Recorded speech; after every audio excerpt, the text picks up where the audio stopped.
So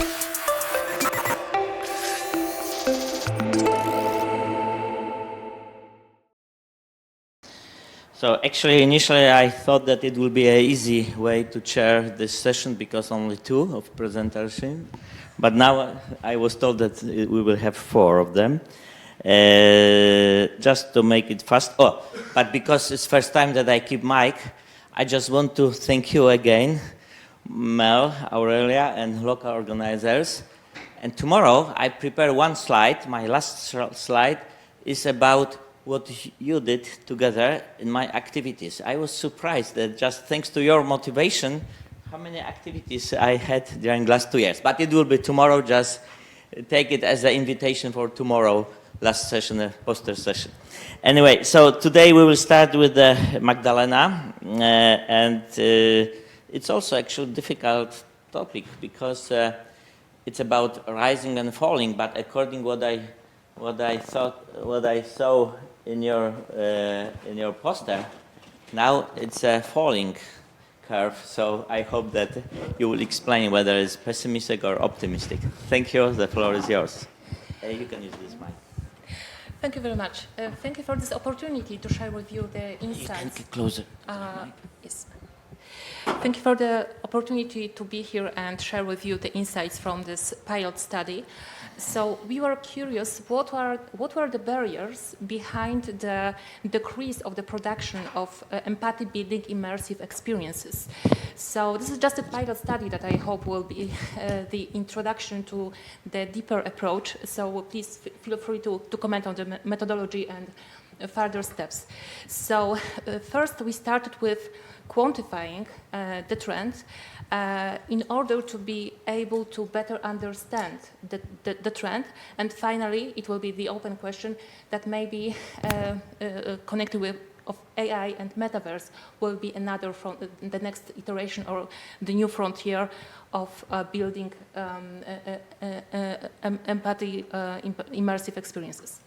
Okay, so let's start from the motivation with the dust of a new generation of virtual reality and consumer head-mounted displays. We were inspired by the visions of Chris Milk and Noni de la Pena that virtual reality and perspective taking can make us better show some other people perspective and their problems. Perhaps all of you have seen a lot of breathtaking experiences.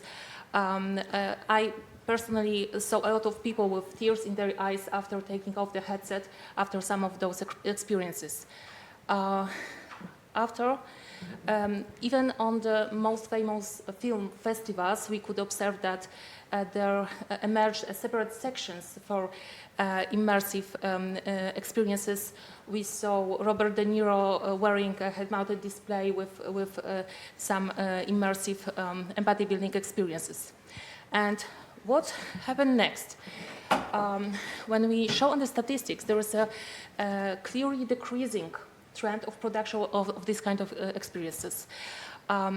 Back then, I was at the university, both contributing to production of this kind of experiences, investigating them, but also I was spending a lot of time popularizing this new VR technology to the general audience. And I can't forget one experience when we were, together with my team, we were invited to the festival. It was several days open festival when anyone could come. There were entire families coming. And we were asked by the organizers to prepare a stand, a booth with several examples of social impact virtual experiences. And what we have observed was that, surprisingly to me, while people were thrilled with the new technology, when they had opportunity to choose another one, they would rather choose another Beat Saber or seeing once again a whale in the blue experience, then experience some really difficult from the emotional point of view experience, like seeing the world from the point of view of person who is losing their sight or other disabilities or perspective of homelessness. So I was concerned because I saw that it didn't work for general audience. And at the same time, when we did some regular experiments with the students in the lab, it was perfect. I mean, from the statistical point of view, there was statistical significance in inducing empathy, increasing pro-social behavior, and so on. So, but this experience was from the last year before COVID. And naturally, during COVID, it was not so easy to come to people with this kind of experiences. Recently, when I was asked as a consultant for immersive journalism syllabus, I realized that majority of experiences that we are talking about are from about 2016, 2017. So this is why we have decided to quantify this and to check how it was over time. So we started with the data set. We have chosen 38 experiences which met the three criteria at the same time. The motive of empathy building, accessibility of one of the main platforms like YouTube, Steam, Oculus Store, and so on.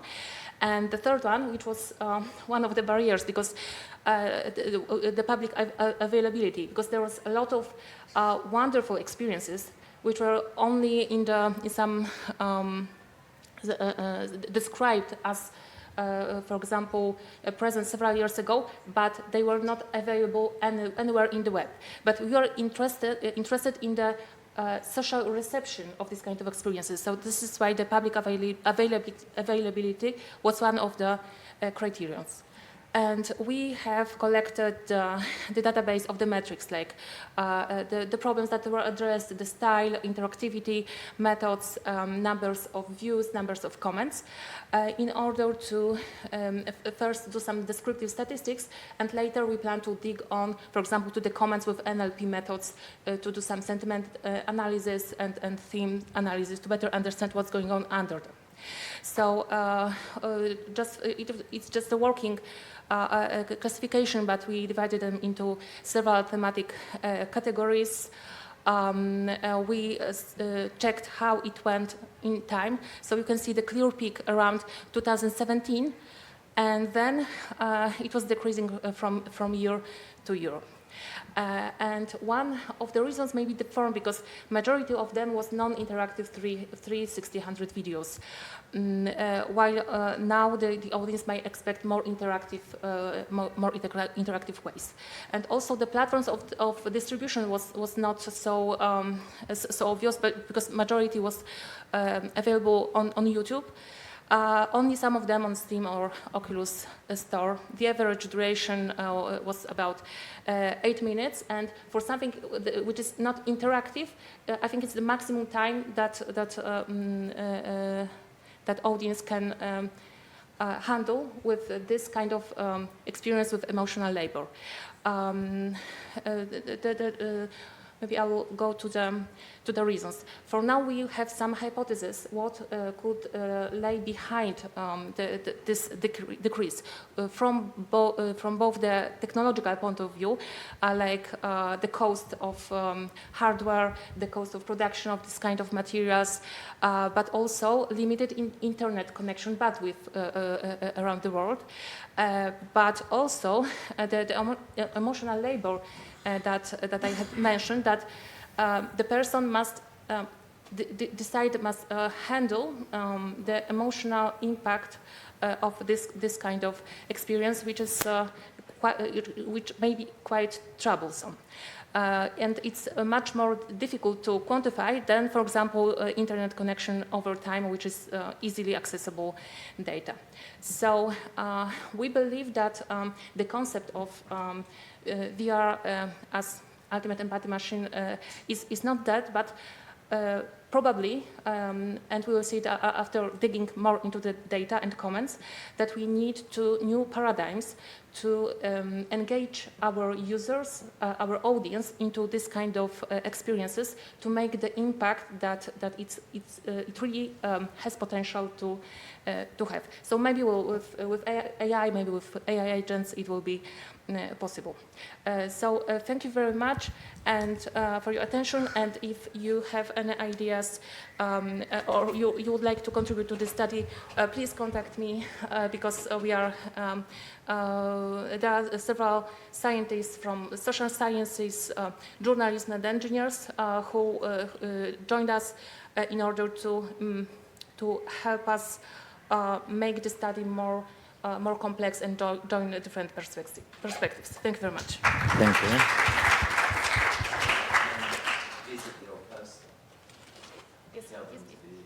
Oh, thank you very much. So for more detailed statistics, please visit our poster. Yeah, that's all. So I think that's only the beginning of it. And if you believe also, so please come and can contribute. Thank you. Thank you very much once again. Any question, comments from the audience? They can ask at the person. It's best if they ask at the person. Okay, so no, but I didn't understand. You want to ask something? No. But in my opinion, it's a positive things from your presentation is that not necessarily is our fault that we go down, but the other, some external things, as you mentioned, yeah, the cost, the speed of the internet, and so on. So maybe we will recover and back to the top. Anyway, thank you very much. So who is next? Next is the I forgot to use glasses. Majd Bitar. Yeah, you are here. Yeah, so you will help us to collaborate.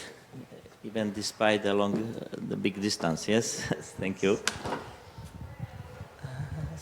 not mistaken, it's this one. Yeah.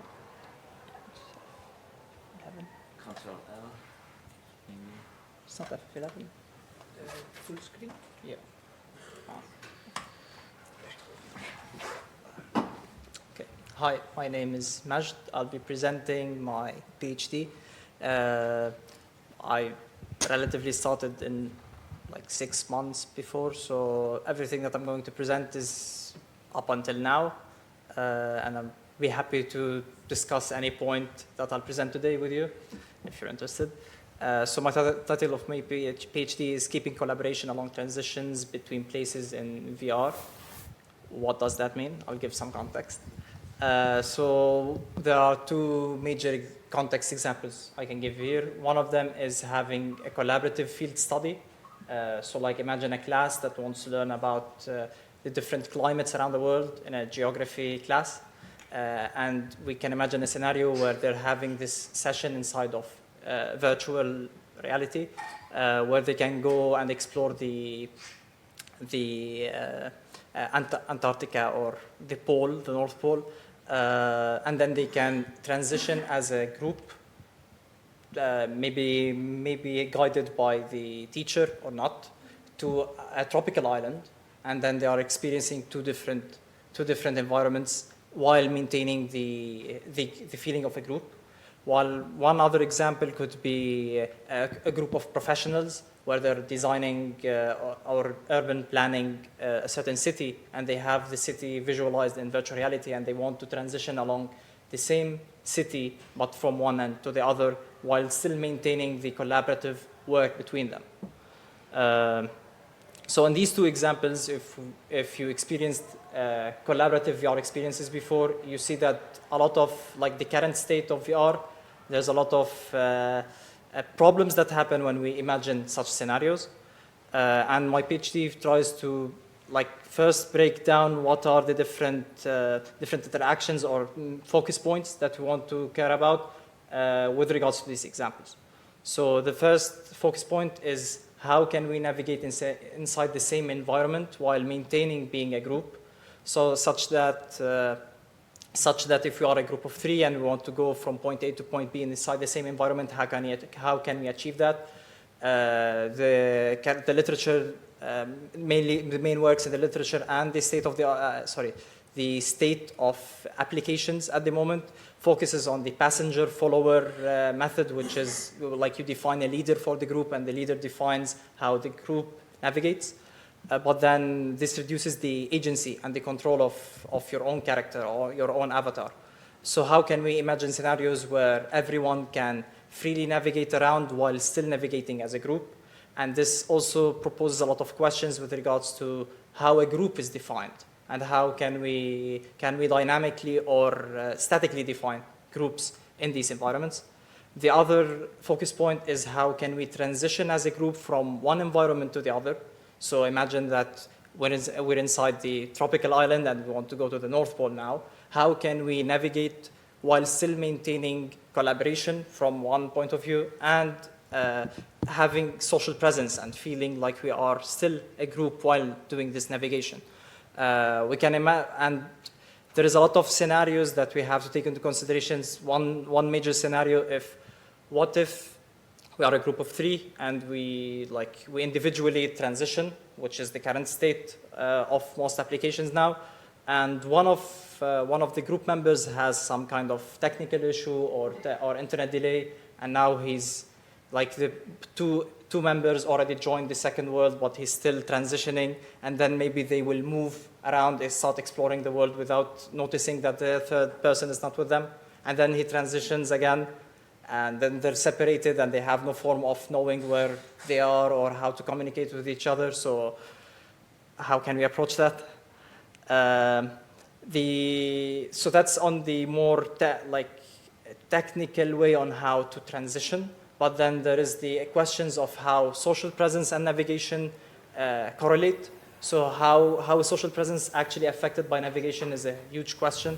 And how can we go from the presence of one person to actually feeling like a group and navigating with this group? And what kind of cues can we provide to the group members, to the different group members, in order to facilitate them being aware of other group members and navigating with them? Finally, we have the focus point of collaboration with navigation. So collaboration by itself is pretty complex, and how can we actually measure it is a huge argument. So we will try to explore how different navigation methods can actually affect collaboration, and in a way, how can we mitigate maybe the negative impacts of navigation during while doing a collaborative work. One big example could be transitioning from a loose collaboration into more tight collaboration. So, for example, if we have a group A and a group B, and the group B wants to help group A at some point, so they can do some kind of visit the group A, but then they move from loose collaboration to tight collaboration. They collaborate, they help each other, but then they can choose to stick together, so form one final group C, or maybe they can return into splitting like group A and group B. So how can we achieve that? What kind of interactions define this abstract interaction is also a major focus point for our work. What is the plan for the PhD? So currently I'm in the bibliography exploration part, where we're trying to understand the research, what is the state of the art from one point of view, and what is the current state, what are the current solutions in collaborative VR experiences. And we're actually exploring what kind of ways can we collect data about the current solutions with that. One is doing some ethnographic work inside of the social VR experiences, and this is something for a discussion for tomorrow, where I'm presenting a different poster about that. So if you're interested in that, we can have a discussion tomorrow and now. And we'll be moving on into the experimentation, where we'll try to find features that actually address how social presence and collaboration are affected by navigation. We'll then design some tools and evaluate those tools. That's for later part of the PhD, maybe in 2 years now. Thank you for your attention, and if you're interested or have any discussion or want to discuss, I'm happy for that.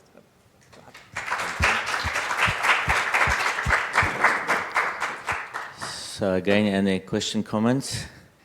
I have one, but I don't want to scare you because, your topic of your PhD is very difficult in a real life, not mention about virtual reality, how to be a leader in a group, how to force all people to go the same direction. Even today after the coffee break, it was difficult to force people to come back, but hopefully you will succeed. So I hope that it will be successful PhD. Thank you very much. Once again. Thank you. And of course, as usually, not only good points, but sometimes we have problems. So it is what Isaac will tell us about. Isaac Calvin. Yeah. So you will tell us a little bit about some problems which can be in a metaverse.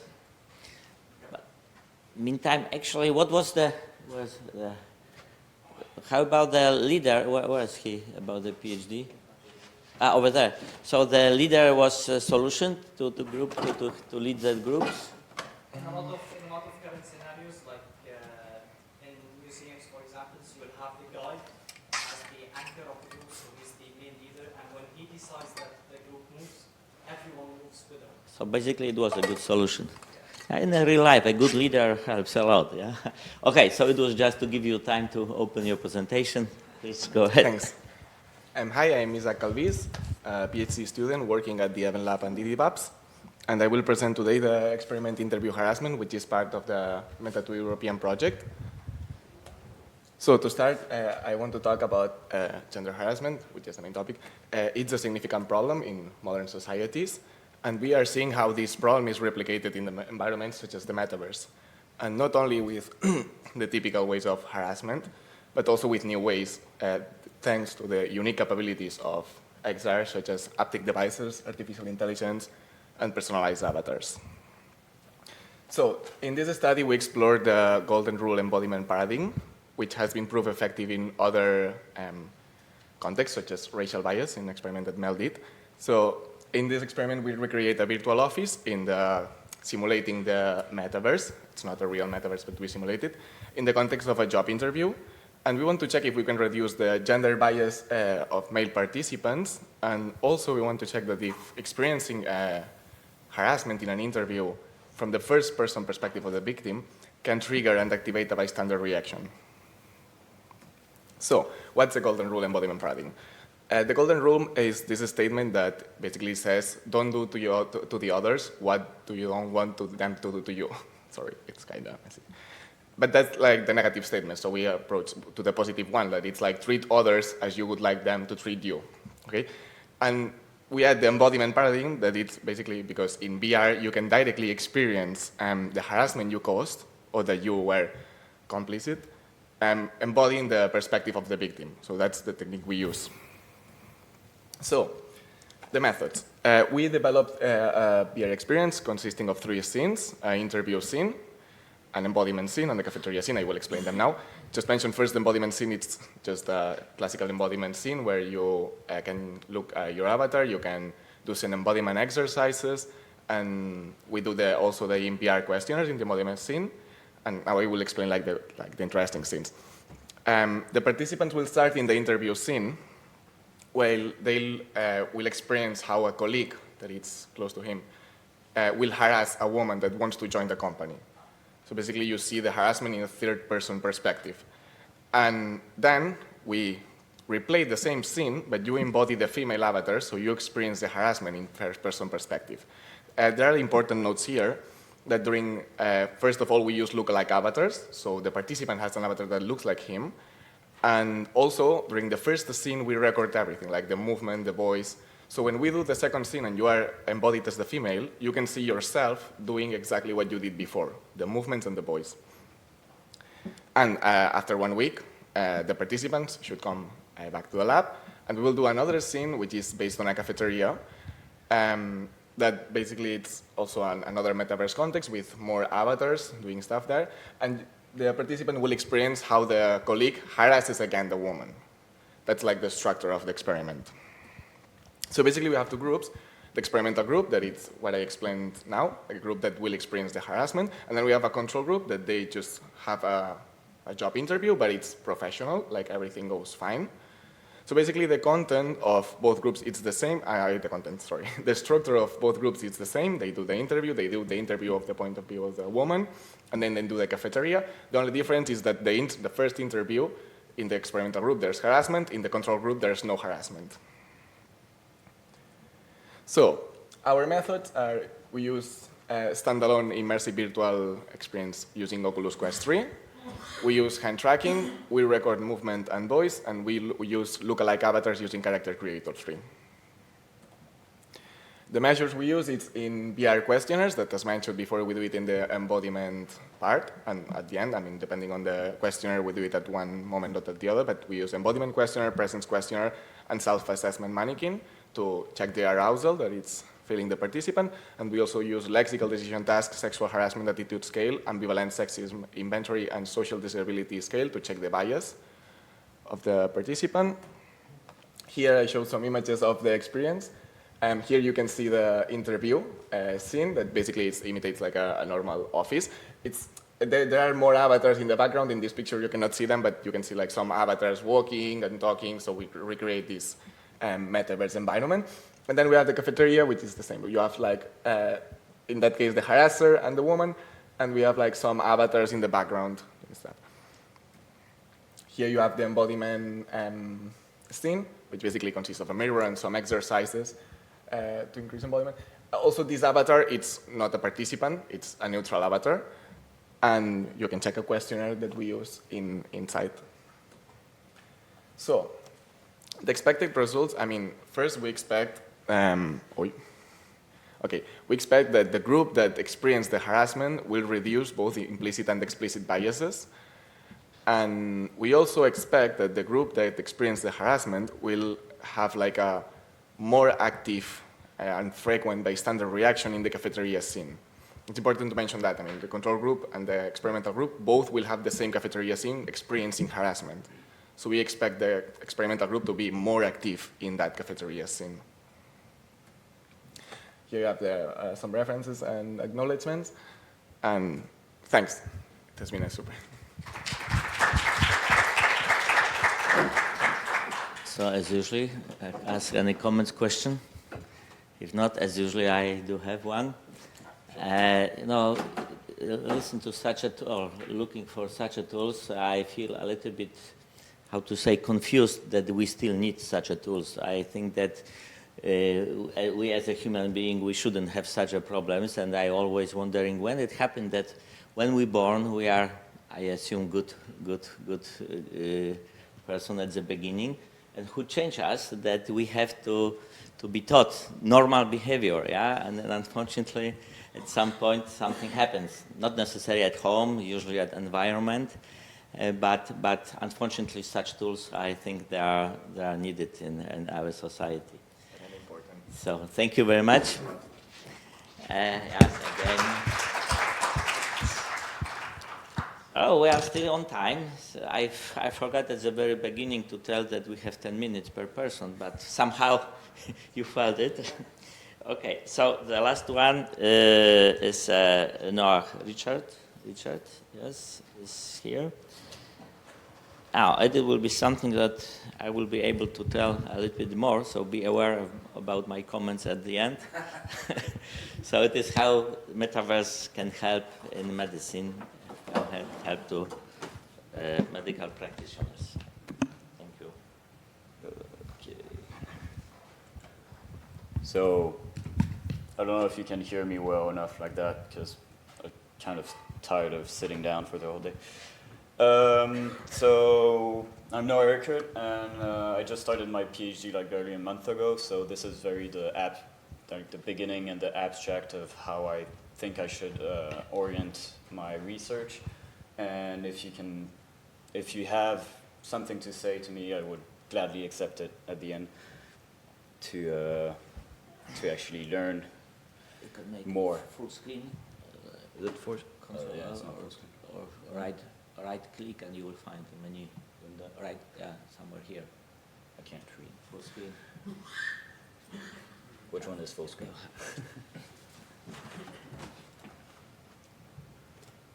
Close enough. Almost. So I'll first state the goal of my PhD, then I'll talk about why I'm doing that PhD and why it's important, and then I'll explain the goal, which might be backwards, but stay with me. So the goal of the PhD is to retrieve data, to do data collection in immersive prevention centers, IPCs, which I'll present afterwards, for interpretation, so using AI and other just regular data interpretation, and to restitute it to the mental health clinicians. So this project is part of, this PhD is part of a bigger project, a European project named IPC4MH. And the IPC4MH, for context, has the goal to create an immersive clinic for mental health, and so a VR clinic, and have prevention, secondary and tertiary prevention actions towards mental health disorders, because millions of people are affected by mental health disorders, and having something that's actually that allows for distant consultation or for distant for group talks would address the gaps in mental health services, and it would also be a very scalable unit.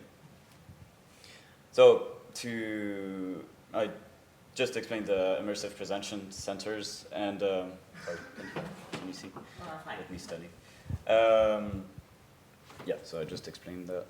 If you have more questions. So yeah, sorry, it works on secondary and tertiary prevention. So secondary prevention is the early detection and start of intervention of professionals on the person's disorder. And then tertiary is really acting on the person's disorder to prevent deterioration of the condition. This is not the right one. So as for the goal, so I'll be collecting as much data as I can right now. That's what I'll be doing, but and try to find what data is actually relevant and what features from that data is usable, to then create a sort of dashboard that would restitute the information to the clinicians. So either have some visual tracking of what they should be, what they want to know. Also, like maybe a follow-up from what of the person's engagement throughout the activity, throughout the prevention, and it's separated between. And it's separated between 4 different types of activities. So there's the first activities where you collect data. One is unsupervised activity, so the clinician is not present, and it's just a collection of data. And then there's also the supervised activity with the clinician that is present, and he can have access to real-time data through the dashboard. And then there's also the 2 other clinician-present activities, which are more therapy-wise, and screening or assessment interviews, where the clinician can actually review what has been done in the previous activities. As activity, I'll give an example. It can be like group talks, where there's a bunch of people that get together and talk about our problems and present our problems, or it can also be just some like planting something in VR at a distance because they live too far away from the hospital to actually go there every day. And yep, so that would be the dashboard. And so what I'll be doing. Yes. So I went a bit too fast. The primary activity I'll be doing is capture the behavioral and biometric data in IPCs. So either through the headsets, because we can get all the body position estimations, and or to have add-ons with eye tracking and possibly EEGs.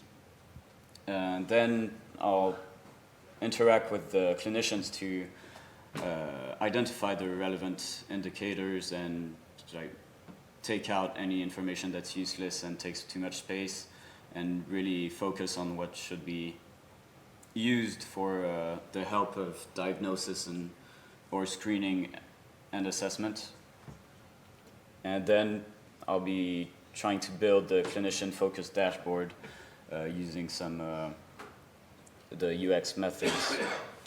And how I'll be doing it is first, as I am in the middle of it, is doing a literature review and then having a dialogue with mental health care professionals through focus groups or interviews, which we already started, to create scenarios, and then have the framework development for all the data, so how to capture the data, and then go into the how you interpretate it, and I'll finish by the, well, no, I won't finish it. It's at the same time, we'll be doing a scenario design to do all the data collection and have the data, and then create the dashboards with the clinicians. So it might have been a bit all over the place, but thank you for following, and if you want me to clarify, please come see me afterwards and we can talk about it. Yeah. Thank you very much. Yes, it's important to mention that we have posters outside, so if you want to see and listen to more details, you are welcome to stop by in front of the posters. As usually, no comments, but one from my side. Actually, I think that finally, when you already finish your application, it will be very helpful in many places. For example, at our university, I think that at all universities is the same thing. We opened a special office, a special place where students can come to get some help from the professionals about the mental health.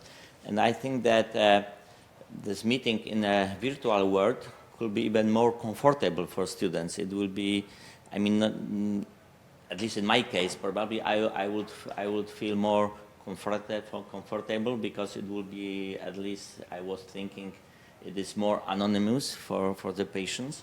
So I think so that is part of, yeah. This is one of the justifications of the project. It's that you don't have bias from the other person because you're coming in anonymously. Even if you might have an account, the person doesn't know what you actually look like and everything. Because and so you would be more comfortable with. Absolutely, with it's always a barrier that yeah. when I have to go to the real doctor versus that let's just try the kind of game, take the headset, and you will see what's your feeling, how it helps. So very important. Thank you again. Thank you for your. Thank you.